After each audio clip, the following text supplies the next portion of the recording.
introduce yourselves so I know who I'm talking to and which year fellowship you are in? You can type in the chat box. I'm Dr. Hetal Mehta. I'm a pediatric cardiologist from Bangalore. Can you hear me? Active and type, because otherwise it's like I'm just talking blankly to my computer without getting any idea as to am I getting across to you or not. So please be more proactive. So just warm up to the quiz. Do you know why was the ultrasound technology was developed originally? Approximately when was it? Okay, since I don't hear the answer, actually it was developed to identify icebergs in the sea. It was mainly the shipping business, and then they used it in during World War II to identify all the U-boats. And then eventually around 1953 is finally the medical use was identified, and it was in M mode. You are right, Dr. Deepa. So the first image of moving heart was in 1953, and it was recorded by, anybody know the name of the scientist who recorded it? Edler and Hertz. Hertz as in, the frequency is not the same person who he was his uncle. Hertz was a young 25-year-old physicist. Dr. Edler was, both of them were at Lund University in Sweden. And Dr. Edler read about the use of sonar, and then he asked Hertz to help him and get into medical use. That is how cardiac ultrasound was first started, and then it spread to the rest of the field. So it is an extremely interesting and very motivating, inspiring story. If you try to read it up, you'll just find it online, just for interest, because then you know that even this technology which we are so easily using, and it's like a day-to-day thing for us, is required wonderful innovation and imagination by very brilliant people. So we'll just move on to the next. So these are the photographs. This is the original transducer and the machine that was a long time ago used. I won't say it's the original one. Now let's start with the basic views. I believe you have already done the views. So I'll just quickly ask for, just to make sure you all are comfortable with some of the not regular stuff. So can you answer number 2? What is it? Anybody? I will not wait too long because we have a lot of slides to cover, material to cover. So if you don't answer, I'll have to continue. So the number 2, which is labeled as number 2, anteromedial papillary muscle. This is subcostal long axis view. Now this is again, which view is it? Anybody? Again, subcostal long axis view when we have tilted towards the aorta. So number 1 is very good. And then what is number 1, Dr. Deepa? If you want to just write down names of all the numbers, 1, 2, 3, 4. I don't need you to tell me 5 and 6. And anybody else who is logged in.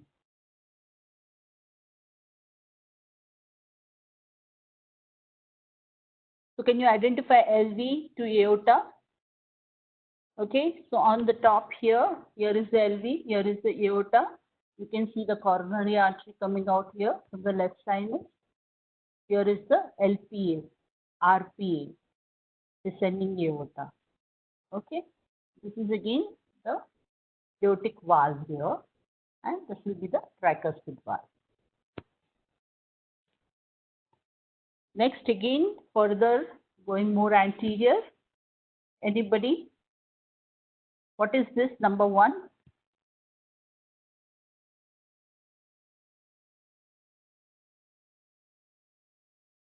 Number 1? Correct. What is number 2?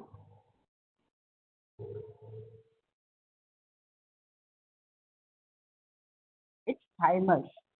Very important, especially when you have babies with, uh, any suspected 22q11 deletion syndromes, like pulmonary atresia, interrupted heart.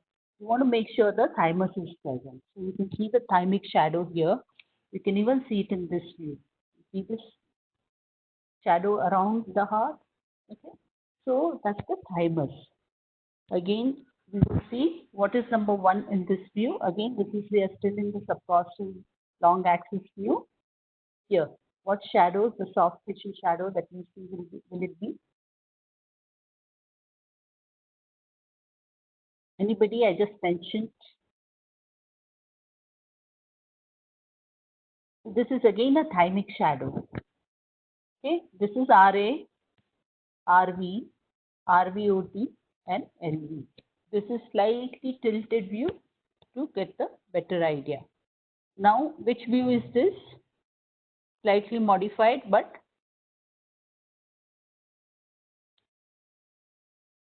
correct. So we are not seeing the IVC here. You can see the SVC, okay, which is this vessel here.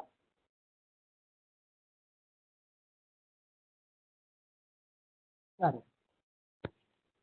Dr. Deepa, you seem to be the only one answering here. I hope the others are still online and have not stopped. Please attempt. It doesn't matter even if you're wrong. It's just for learning anyway. There's no evaluation here, but make an attempt to answer. Again, in the same view, what is number 4? So can you identify the chamber? Right upper pulmonary. The faster we go here, the sooner we'll get done with this basic stuff. Now, where these arrows are pointing towards, is the vessel coming, okay, and joining the SVC. Which vessel? Correct. What is this number 2 and number 4? What is number 2 first?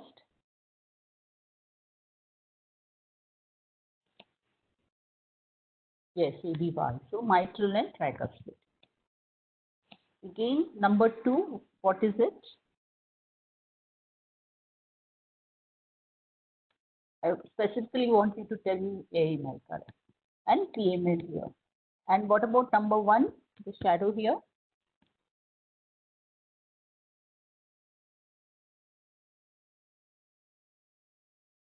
Thymus again. Now, what about this?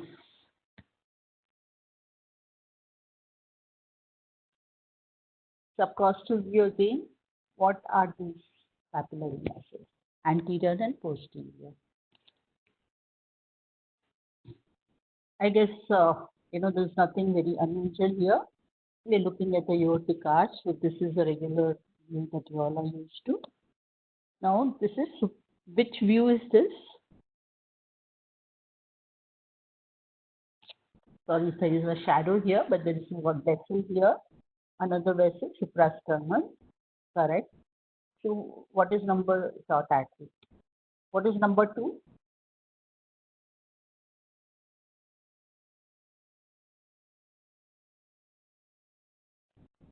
RCA. And what about this 3?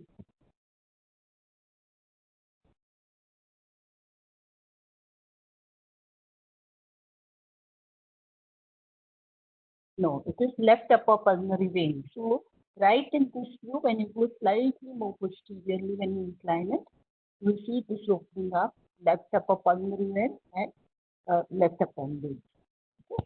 So, remember, every time you want to go to the Crab's view, you're going to go to this view, visualize the RPA, tilt your transducer, and you'll be easily able to get the Crab's view where you will see all 4 pulmonary veins. 4 chamber views, I don't need to ask you except for this. What is this shadow here? Coronary sinus. What about number 1 in this image?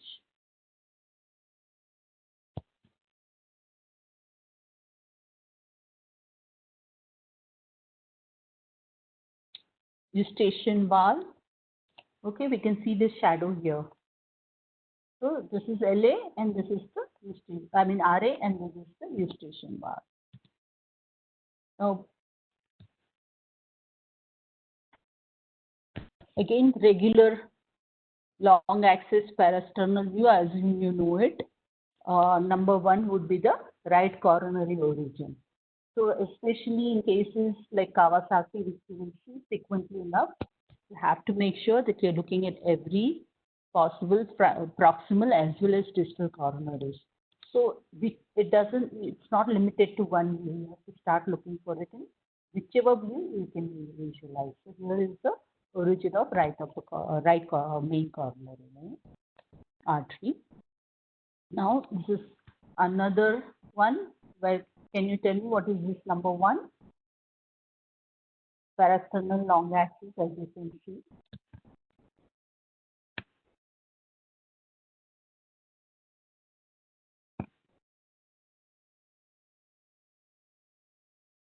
No, this small round here is coronary sinus. So when the coronary sinus is dilated, in situations like, I hope you know already, persistent LSCC, or you may even have a anomalous pulmonary venous. This is what will look bigger. But remember, this is within the pericardial thing. The other vessel here is descending aorta, which is outside the pericardium. So you should not confuse a dilated coronary artery with the descending aorta. Make sure whenever you see a descending aorta, make sure it's outside the pericardium. And that way, you will not miss the coronary. Okay, and what is this here?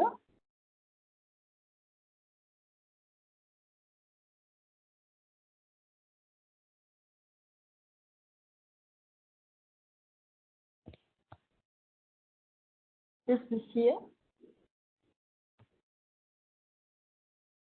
So that's the papillary muscle.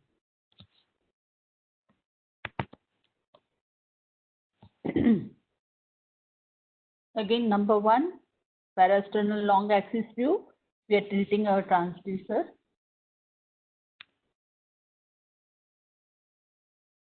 So number one here is coronary sinus. Okay. And you see a small vessel here. What is this?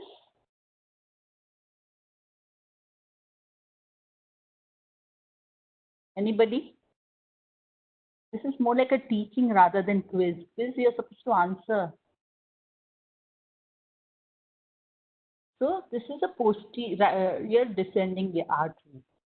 Okay, again, very important to note when we have patient with Kawasaki, because it may be dilated. So when you're looking for each and every coronary vessel, you can visualize. This is one of the ones that you go towards tricuspid one and then you go further to be able to visualize this posterior descending artery.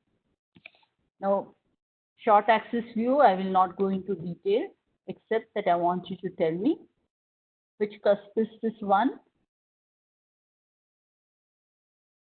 Here. Correct. RCC, LCC, NCC.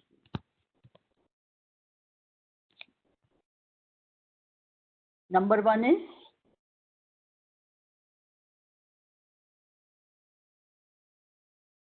correct. And which muscle is number two?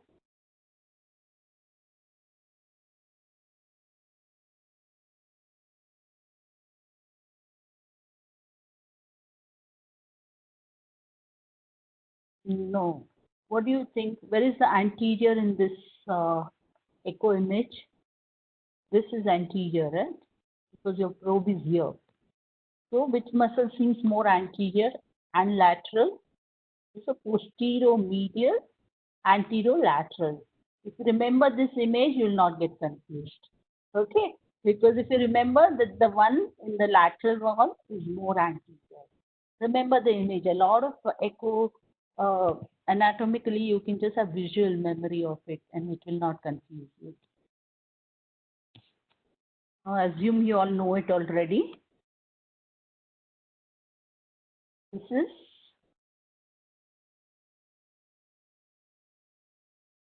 LMCA, right? What about this? Number 2, LED, correct, and circle. Similarly, we have a question here, RCI.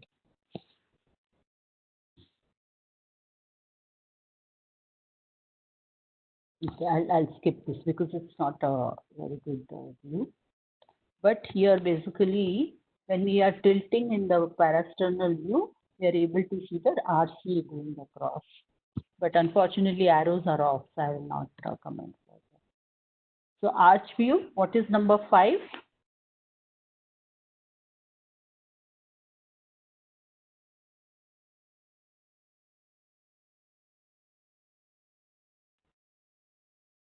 Number 5 is innominate vein.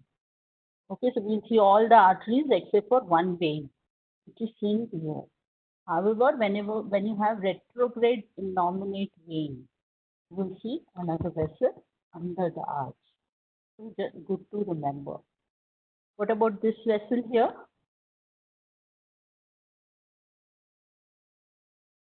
LPA. Okay, it's the left side, right? This is the LPA deficiency. The arch vessels, I assume you know, right? Innominate,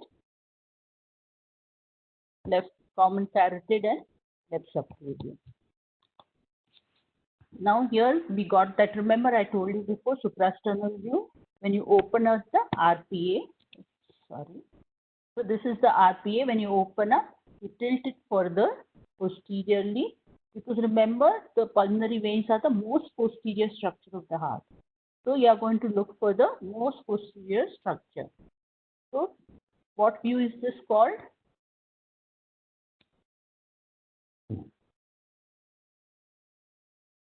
RAPS view, wonderful. Okay. So you have 2 left-sided veins and 2 right-sided veins. Upper, lower, very easy. It's a beautiful view, easily available in infants.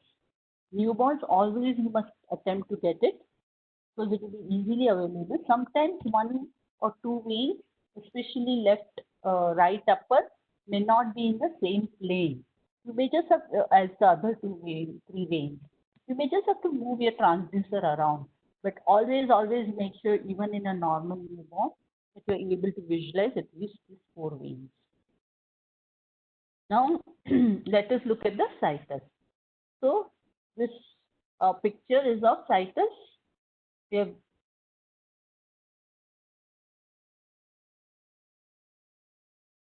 So what is this situs?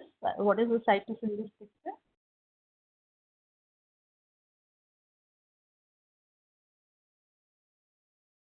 No. See this picture, on the right side we have liver, and here you can see some shadow, air shadows are there. Okay, then you see IVC here and aorta here. Appropriately, IVC is anterior to the aorta. Here is the spine. So this is situs soliter. This picture, are you able to see my arrow? Otherwise, you'll get confused with multiple pictures here. Can you reply, please? Are you able to see the arrow? Okay. Yeah. Now look at this picture. All right. So we see the liver here. There's a lot of liver tissue here as well. What else do we see? We see a nice rounded shadow, which, with the based on the thickness and otherwise knowledge, this is the aorta, and you see a very small vessel posterior, right? So this is interrupted IVC. So this is heterotaxic. You have situs ambiguous with interrupted IVC with probably azygous continuation. Now this is another picture.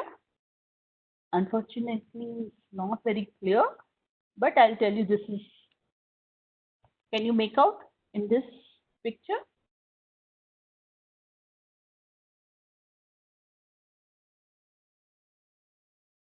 So this is situs inversus.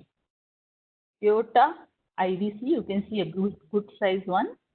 You can see the liver shadow here, and you see a little bit of bright shadow here of the stomach. Though I agree it's not a very good picture, so I'll not hold you to this. So this is in a normal baby. You can see a nice stomach shadow. So that's why I have kept this here. Okay. And you can see the aorta. You know it's not collapsing, and there is an IVC there. So we know it's a cytosolitis.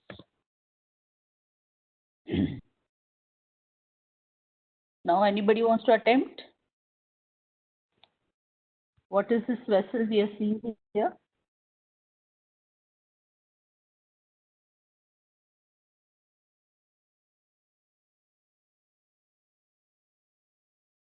Descending aorta, will you get a blue flow? This is which view? Subcostal, right? So the blood is coming towards your transducer for descending aorta. Only the venous blood will be going the other way around. Isn't it? That's the clue. Can you think of what it can be? It's a beautiful picture. Correct. So very good. So this is interrupted IVC with azygous continuation into the SVC. So this is what, when you can see it in heterotaxy patient, you can look for this. And you can actually, in newborns, you can very nicely visualize it. Now let's start with some pathology. So what do you notice in this video?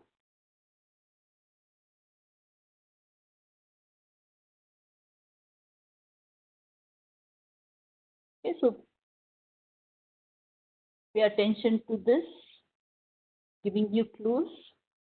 Pay attention to this.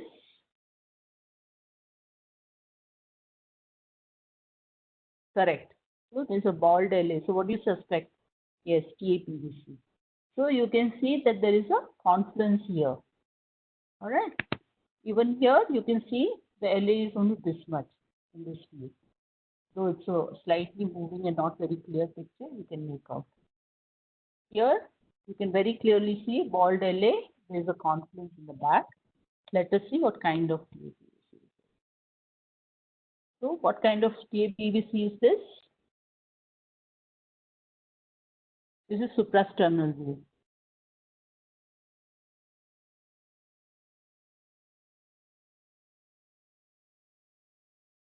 Correct. We have a supracardiac TAPVC. See, look here, okay, in this 2D picture. Keep watch here, you can see one vein here, one vein here. So another one coming here by color you can see here. So we are looking at the confluence. Then there is a vertical vein which is going around and draining into a nominate vein. There is, so when you see this, look for whether there is any obstruction. So there is a mild acceleration of flow, because when you look at this, it's 57, and the this color looks accelerated. That means there is some amount of obstruction at this. So always, whenever you are looking at it, identify each and every vein. At least 4 veins you should be able to identify entering the confluence, and you should see if there is, where is it draining, and if there is any obstruction at any level. This is another patient.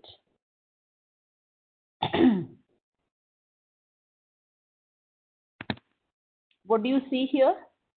The costal view. What do you see here?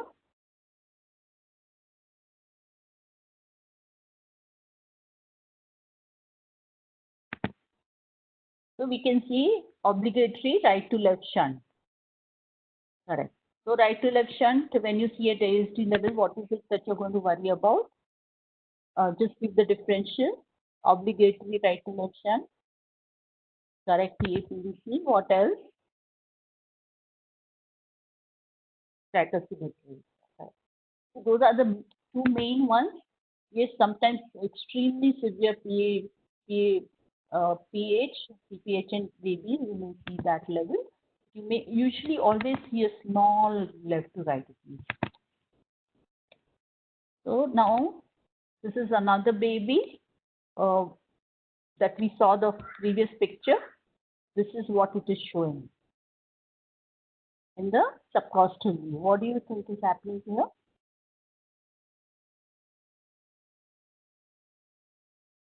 Infracardiac. Maybe there's a typo there, Dr. Deepa, or so we can see this red flow. Okay, when this red flow, when you see in this view, we are seeing a blue flow of IVC and we are seeing another red flow. To differentiate it from aorta, put a Doppler. You will know whether it's a aortic flow or a venous flow. And then look at all this flows in the liver parenchyma. So you can see that, yes, there is some color reversal in the IVC. So this baby has infracardiac TAPVC. I don't have the picture of the level at which it is entering, but this is still good enough to show. So anytime you suspect a TAPVC or you identify even one vertical vein, always look at the level, at the subcostal level, to make sure there is no individual vein draining the infracardiac region. It's not a mixed TAPVC. All right, the next vein thing. Unfortunately, this video is not playing. I will just tell you, it's a supracardiac view, suprasternal view, and there's a vessel coming down here. Which vessel is this? The aorta, SVC, PA, and there's another vessel next to it.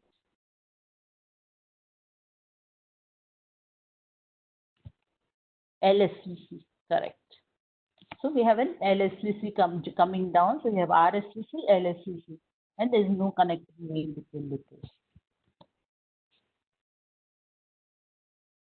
Now in this view, I want you to tell me what is this structure here, where my arrow is. We will ignore the rest of the anatomy. No. So this structure, you see, this is within the pericardial lining. There's another round vessel here. So this is coronary sinus, which is dilated. Okay, so what we see in parasternal long axis view, similarly we'll see it in this view also. If we are not posterior, if we go further posterior, we will see the whole line of coronary sinus in this proper four chamber with the AV1 level. This is how you will see a dilated coronary sinus. Now let's look at the ASDs. I know you know what is ASD, so I'll not get into it. But the important thing about ASD is when you're evaluating, besides the size and all, I will not get into it. I want you to be able to tell me the rims. So will you be able to tell the rims? What rim is this?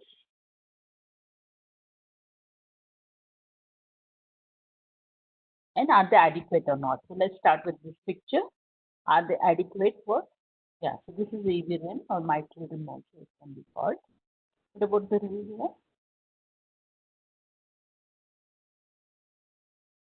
Yeah, so this, one has to measure and be sure. It is a slightly borderline. What about in this picture? Do you think this is adequate? Again, we should measure and see. Okay, but this looks slightly deficient.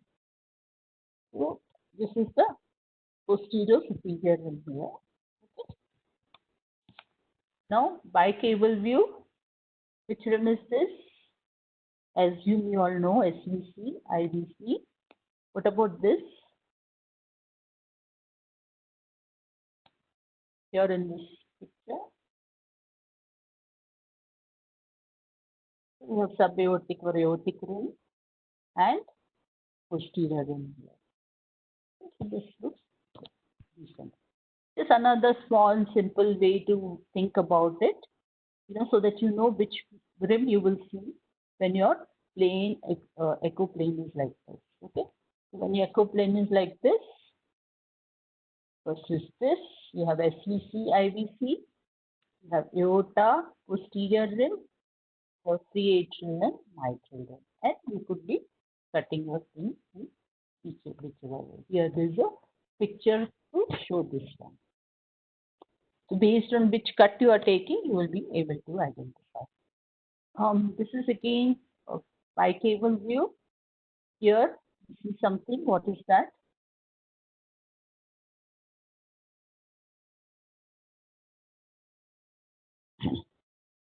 It's a sinus venosus defect. Now, not to forget that we have 3D is getting more and more in use now, and you should be familiar with it. So, though my topic is mainly 2D echo, we just have some pictures of 3D. So, this is aorta, this is RV, tricuspid valve, coronary sinus, and what do you think is this? Yes?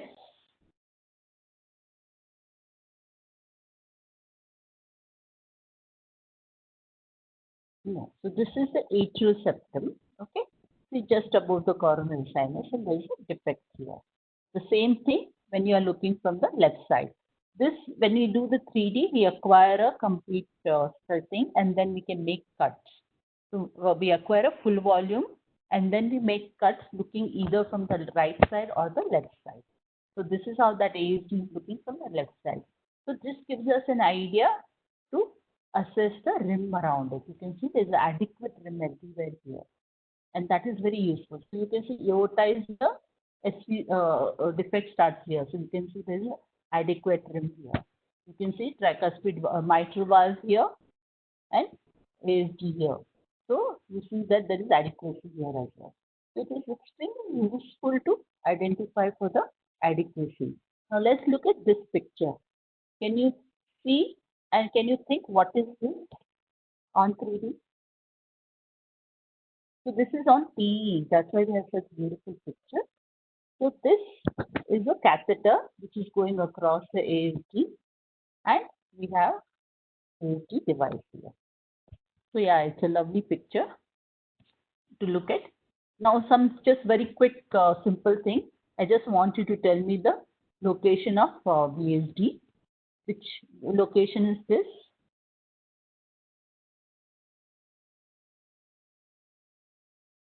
We'll know VSD, so I'm not going to go into correct mid-muscular.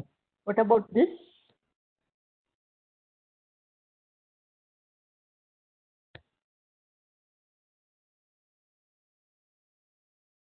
Anterior muscular, correct?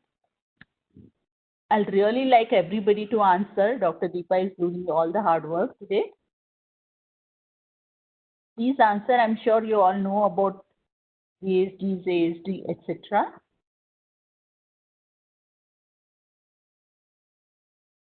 What about here?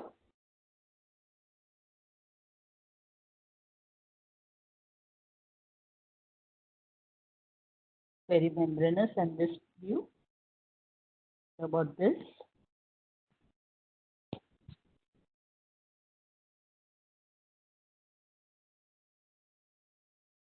Subarterial, doubly committed, subpulmonary, various names may be used for this.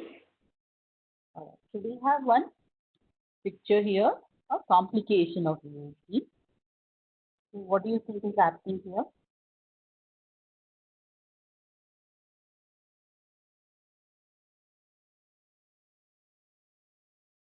Parasternal long axis view. What do you? Yeah, correct. So we have an RCC prolapse leading to aortic regurgitation. Not a very clear image, but can you suspect what is this pathology?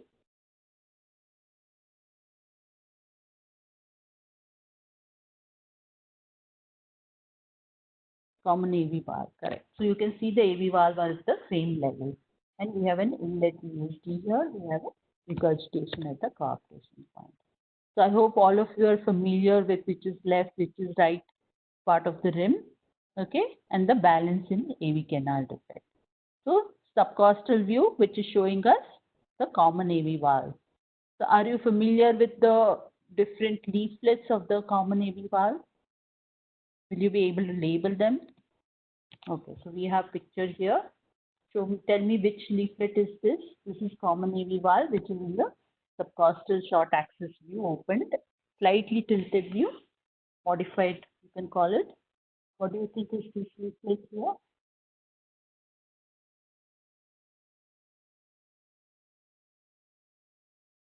We have a superior bridging leaflet.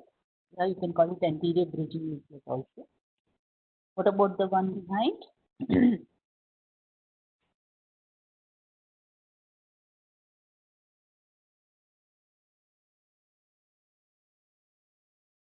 ahead. What about the one here?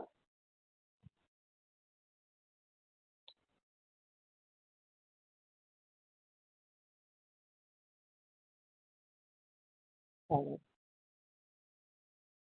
Over here, though not very well seen, but if you look at the moving picture, you'll be able to identify better. What do we expect here?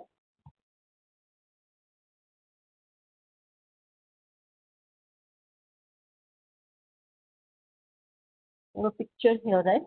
Correspondingly, on the right side, we have right neural, okay, and right anterior. So this is anterior, this is the right anterior, you have right neural. Now, variations of AVSD, what do you think is this?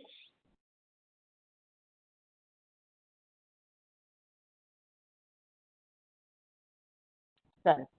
Partial AV canal with only primary AV. What about one here?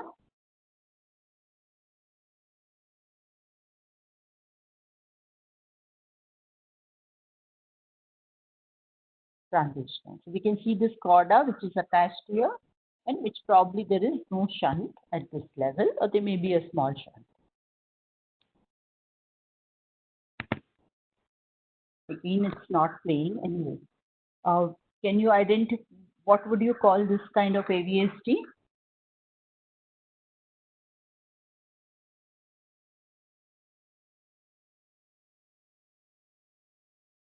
Correct, unbalanced. So the first one is RV dominant. The second one seems to be LV dominant. So how are we going to evaluate that? So when we measure this, what is we are trying to see is the proportion of AV valve, which is committed to the left side. So you can see the left side orifice is really small. This is the right side. And you can see the color wise also how small the left one goes and how big is the check on the right side. So this is a right dominant AV canal. Now post-operatively for a patient who had AV valve repair, looking at this star here, what do you think is happening? Correct, LV obstruction.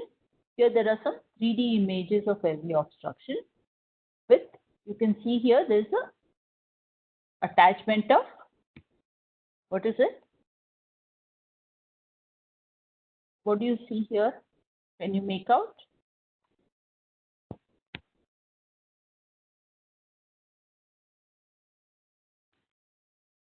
So this is the chordae which is coming from the anterior mitral recess, which is attached to the intraventricular septum.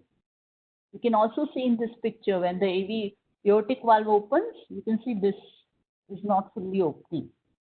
And that will be because of the restriction secondary to LVOTO.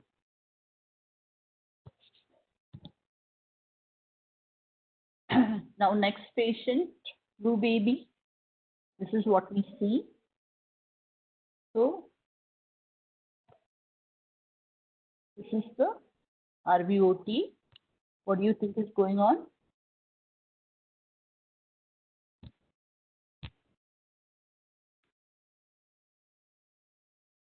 Right. So we have tetralogy.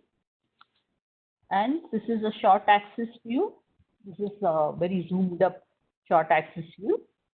What is this that you see?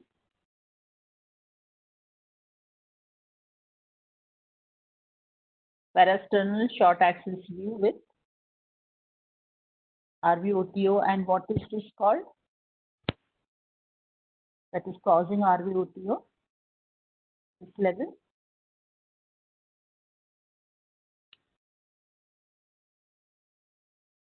So we have an anterior deviation of infundibulum, right? You can see ideally the aorta should have completed like this. If there was a VSD, it should have been in this direction. Here we have hypertrophied infundibulum, which is deviated more anterior, conal also, conal. So here we have obstructed RVOTO with a conal deviation. Now in the patient with tetralogy, here is the coronary. What do you think is number 1?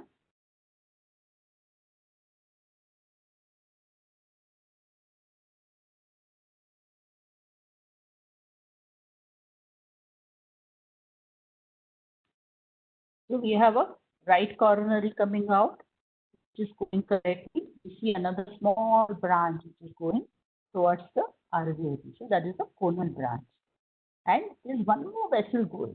So this is the left anterior descending coronary artery. And this is what we have to be very, very careful, and we should be able to identify this, because in the presence of that, if you need a patch, you're going to be in trouble. So we should not keep looking for it. Here we have a CT image as well, the same vessel. This is aorta, RCA, conal branch, left main. What is this called? Waveform, typically?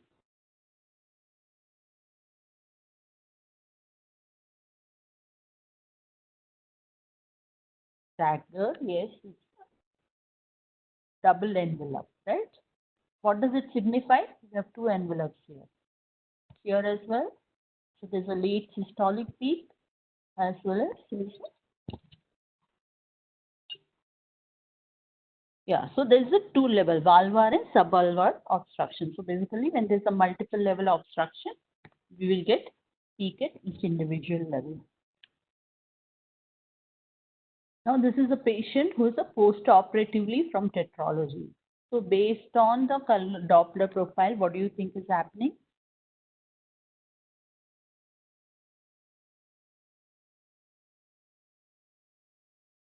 CPR, correct. So you can see the red color here, you can see the PR from here. Now this is another post-operative patient. Okay, this is the pulmonary valve waveform.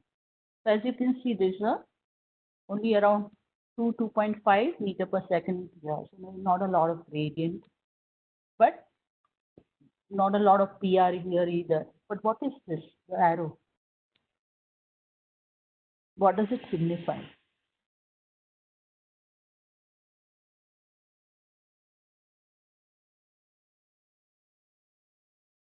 It's not the diastolic flow, it's an early systolic flow.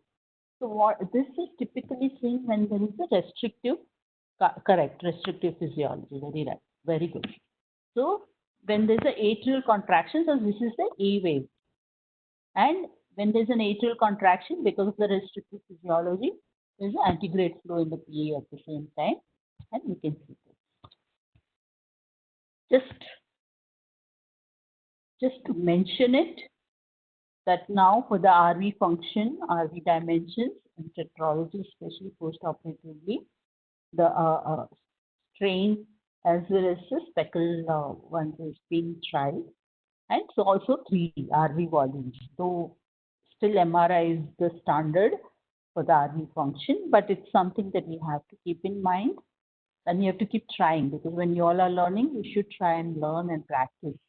Even though it's not yet standardized, one day it will be. So till then, we should at least have an idea as to how to do it when it comes to it. It's just, now let's go to left side. So what do you see here?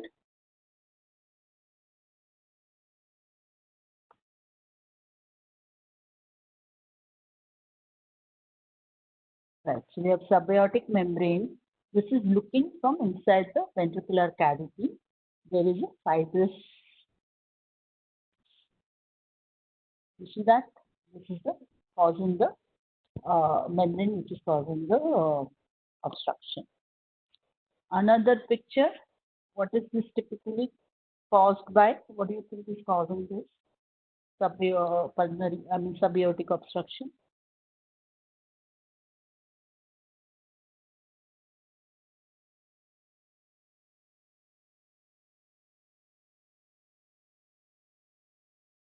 You can call this subaortic tunnel. And look here, this is the aortic valve. This is the mitral valve attachment.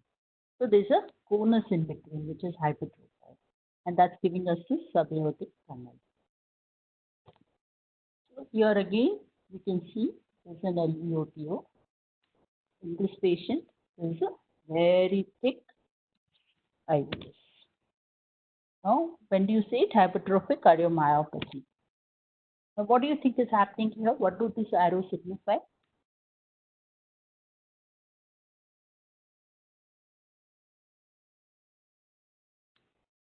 So this is typically, we see when there is a hypertrophy, you see the muscle. See how thick is the IVS, how thick is the posterior, so posterior wall in hypertrophic cardiomyopathy. And this arrow is showing us, so we can see the M of mitral movement, but there's something else. So this is systolic anterior motion. Sometimes the cardio also will give us that similar appearance.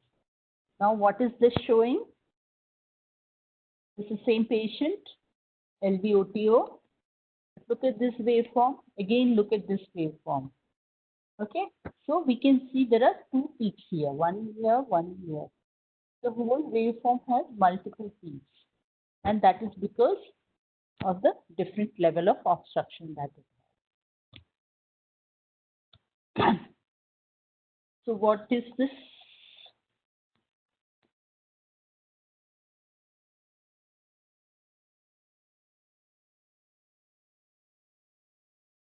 Bicuspid aortic valve.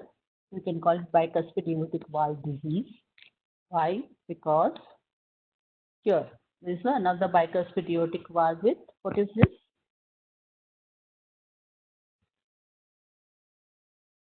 Halfway, right? So typically is one of the things. Another thing that you may see, which you may not think always to look for even in an asymptomatic patient with maybe a mild AS, is to look at the ascending aorta. And typically, it is not uncommon to see them dilated. So one of the reasons why we need to follow up asymptomatic bicuspid valve disease is to look at the ascending aorta. Here we have a patient.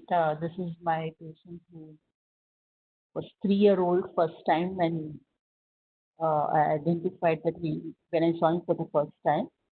Previously, he had an echo in US and they had told there was a mild AS, but on follow-up, I think this is what was noted. So we need to keep following up. He is now around 12 years old, and though it's growing, and thankfully nothing major has been issued. It's not like excessively growing. So this disease is a little difficult because we don't know what to do in children. There's no clear-cut guideline. Do we need to treat them? Do we not treat them? Next. Oh, another patient. What do you see here? This child also was 3-year-old when seen first time.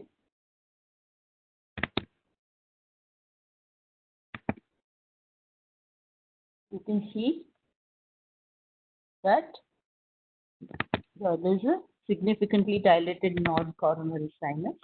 You can see the sinus is there's a dilated aortic root. What do you think is the cause?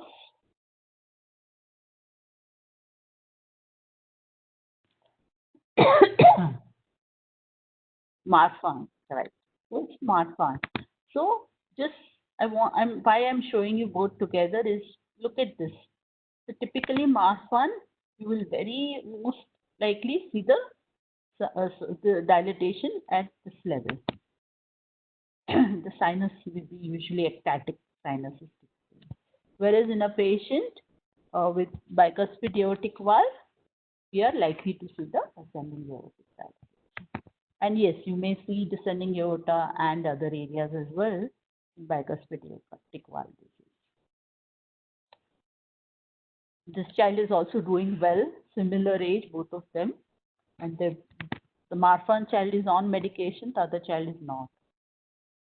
What do you think is happening here? Okay, the video is not playing. You see?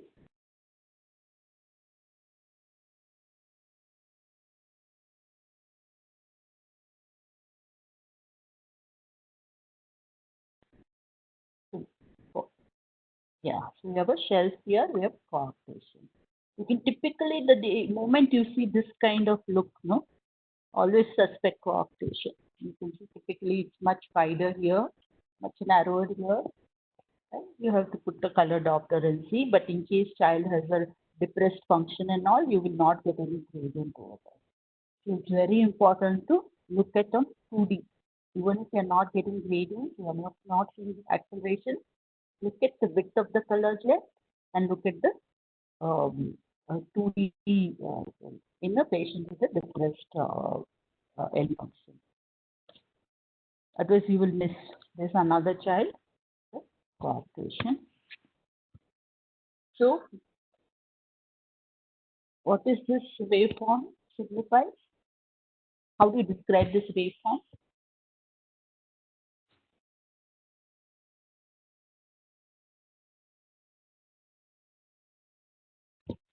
So there is a patient again with coarctation who has a diastolic flow. You know how the descending aortic waveform should be? Only a systolic flow. We can see this envelope here all the way down. So this is a typical coarctation flow. Okay, so it's a diastolic flow. That means the flow is continuing through because of the blockage here, and that will tell you whether coarctation is significant or not. Sometimes in a post-op coarctation, or you may get the gradient, but you may not see this diastolic flow. So at the time, you will know that it's probably not a very significant coarctation. Now let's look at this coronary arteries. What do you think is happening in this coronary arteries?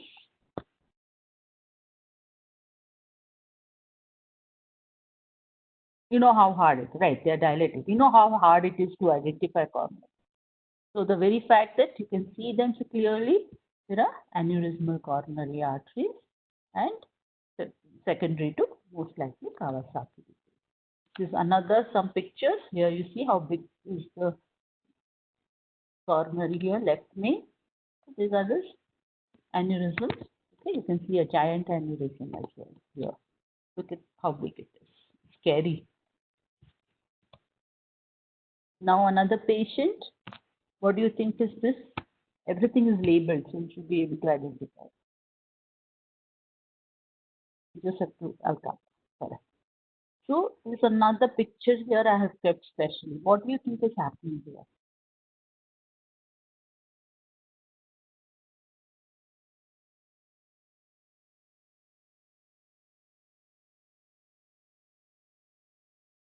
So you see there's the flow is reversed coming towards the side.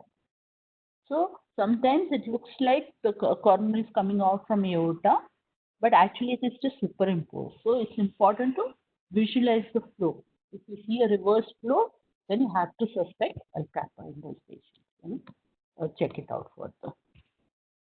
Now pay attention to the video here. What do you think is happening?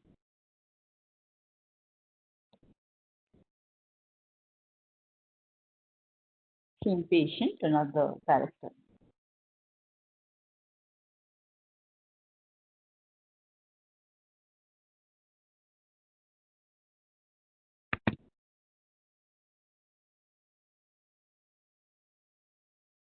Correct. So it's the TGA.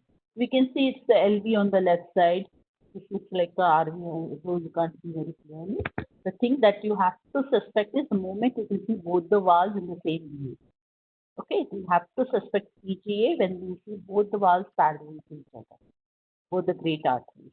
And then you can see the branching here of the artery coming out from the left ventricle, which is pulmonary artery. Similarly, again in the parasternal view, when you see both the vessel in the same view, we are going to suspect.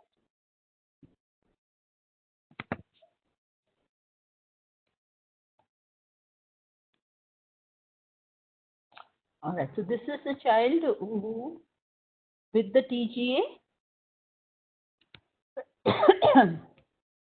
what do you think is happening here?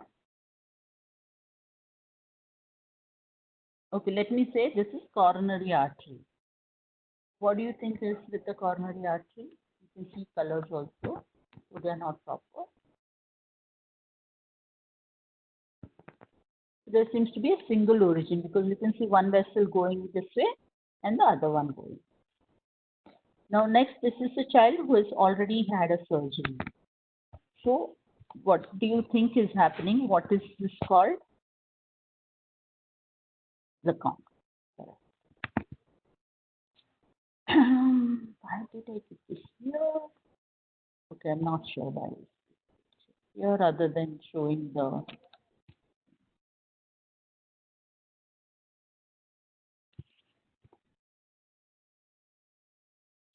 Basically, this is a normal parasternal view. Here is the patient with the two vessels which are going parallel to each other. That's why that picture is here. What is happening here? Everything is labeled. Oops, I forgot to take out the labels.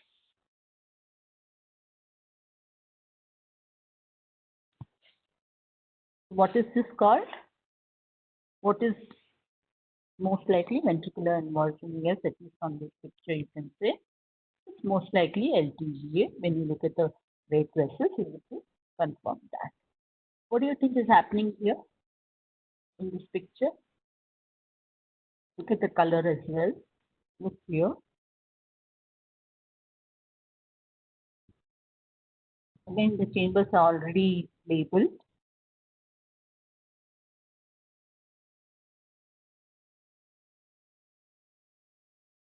Look at this attachment of the valve on the. This is the right ventricle, and look at where the septum leads of the tricuspid valve is attached.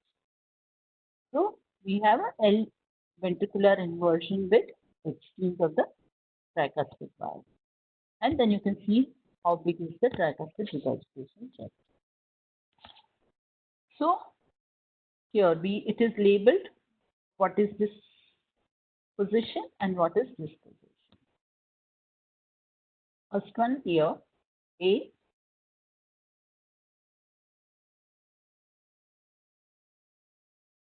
B post, and B,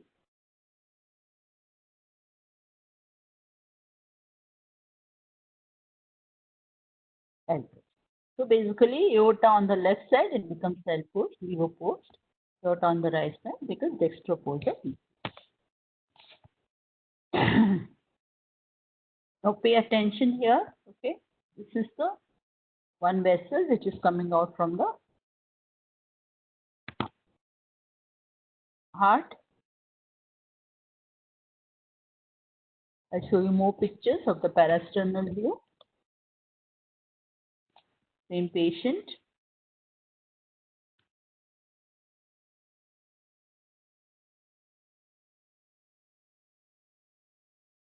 Any idea, Dr. Deepa?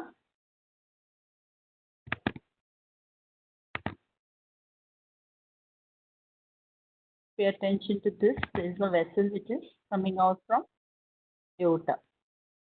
Yes, here, follow it.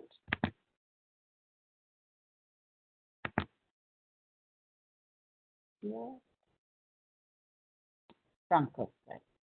So this was a type A truncus. In this picture, you can't see fully, but we were able to see the complete. Now this is a newborn, and there was no other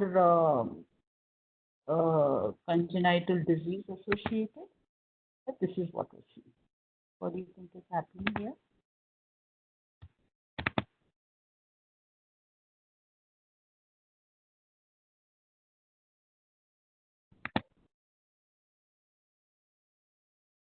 I want you to observe the septal position.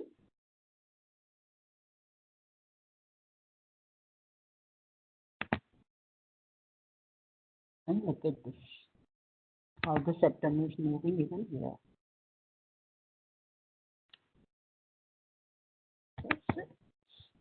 Basically, this indicates severely increased pulmonary pressures.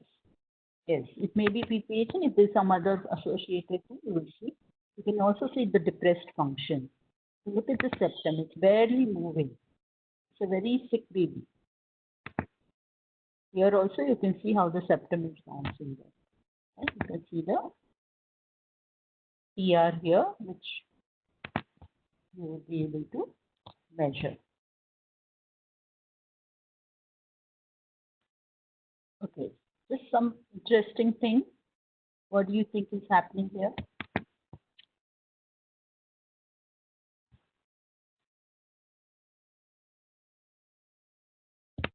is a post-op PhD closure child.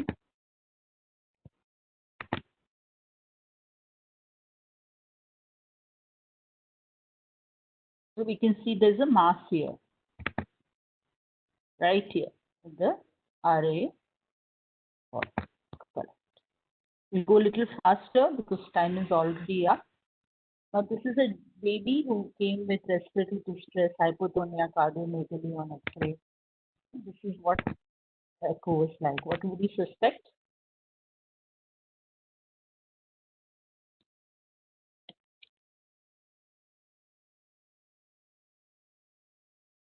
Hypotonia and cardiomyopathy. What is the hypertrophic cardiomyopathy? What is the likely diagnosis?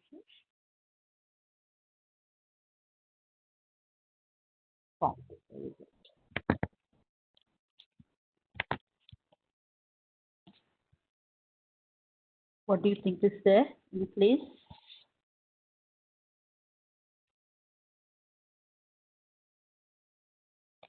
Same patient, another view.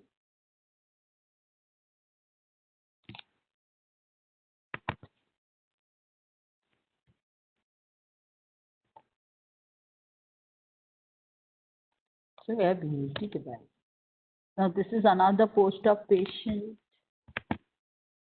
The video is not running. Okay. This is suprasternal, slightly modified view. You can see SVC here. Okay, what do you think has been done? Post-op patient.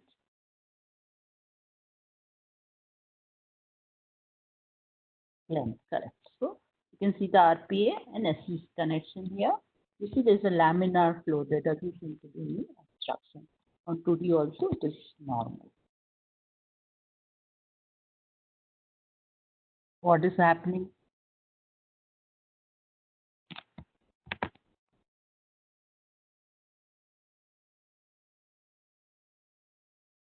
Very large pericardial effusion in a baby.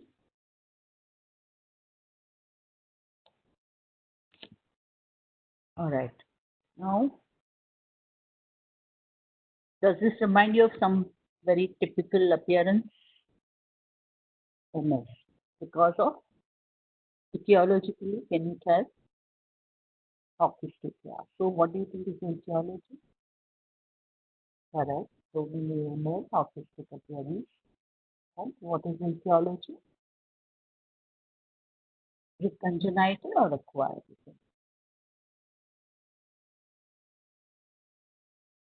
Somatic. Right. So similarly, we have a aortic valve, very thickened. Somatic aortic valve. Here on TE, we can see the out and the leaflets are. Or just some, what do you think? 3 pictures together. Everything is labeled, so it should not be difficult.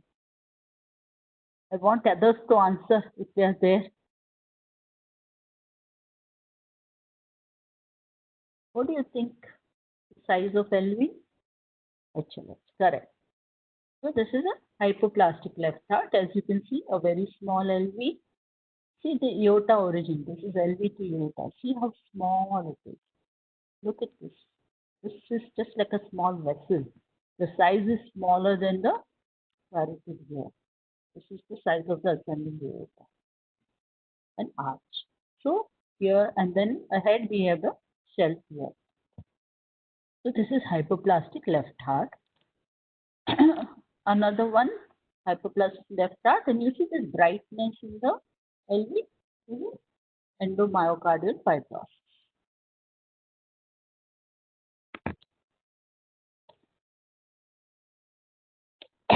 Any guess?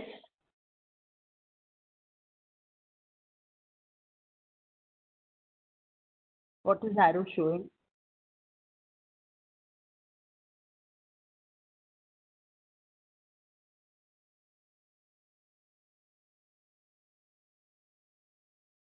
Right. So looks like a pulmonary aplasia.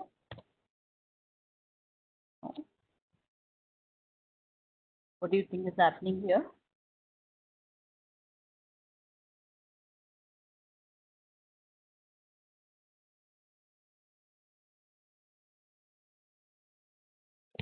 tricuspid atresia with VST.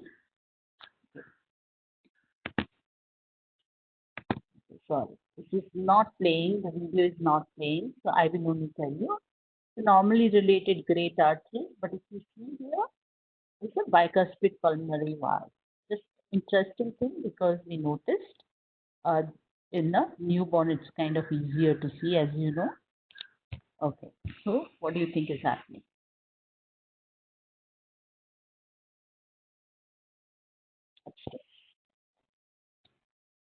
And why is there a picture of bat here?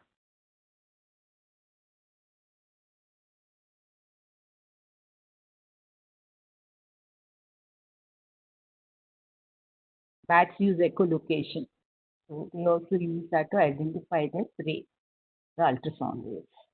Uh, so anyway, with this, I hope it has been helpful to you. And thank you for your answers. All right, have a good day. If you have any question, you can ask me now.